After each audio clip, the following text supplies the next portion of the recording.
Hello, শুভ দুর্গা পূজা guys. তো আমরা বেরিয়েছিলাম, এই দিনটা হচ্ছে ষষ্ঠীর দিনকে। তো আজকে যেহেতু অনেক দিন পরেই আমি আপলোড করছি, আজকে অষ্টমী। যাই হোক, তো আমরা গেছিলাম সেদিনকে গড়িয়াতে। আমি, আমার দাদা, আমার বোন, আমার মাসি, আমার একটা ছোট্ট ভাই। তো প্রচণ্ড ভিড় ছিল, সেটা কথা না, অ্যাজ ইউজুয়াল খুব গরম।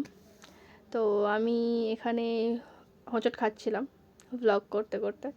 তো অনেকক্ষণ পরে লাইন দেওয়ার পরে আমরা গিয়ে পৌঁছালাম এই মণ্ডপের ভিতরে। তো ঠেলাঠেলি করে এইটুকুই ক্লিপ নিয়েছি। তারপরে আরেকটু ঠেলাঠেলি করে ভেতরে গেলাম। গিয়ে মণ্ডপের ভেতরে তো ছবি তুলতে দিচ্ছিল না, কোনো ভিডিও করতে দিচ্ছিল না। তো বেরিয়ে দেখি এখানে একটা কনসার্ট মতো হচ্ছে, ওরা গান গাইছে। তো খুব সুন্দর গান গাইছিল, তো ওটা তো আর দেওয়া যাচ্ছিল না। তারপর ওখান থেকে আমরা গান গাইতে গাইতে বেরিয়ে গেলাম পাটুলির দিকে, অটো করলাম। অটো ধরে চলে গেলাম এখানে পাটুলির ওখানে কেন্দুয়াতে। তো এখানের প্যান্ডেলটা খুব সুন্দরই করেছিল। তো চারিদিকে বাঁশ, পুরো আমার জীবনের মতো। প্যান্ডেলটা খুব সুন্দর করেছিল, মানে অসাধারণ, খুব ভালো লেগেছে।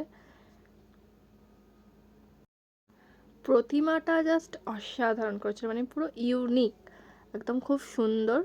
মানে ভিতরটা মণ্ডপটা কোনটা ছেড়ে কোনটা দেখবো, মানে এত সুন্দর কাজ ছিল, খুব সুন্দর।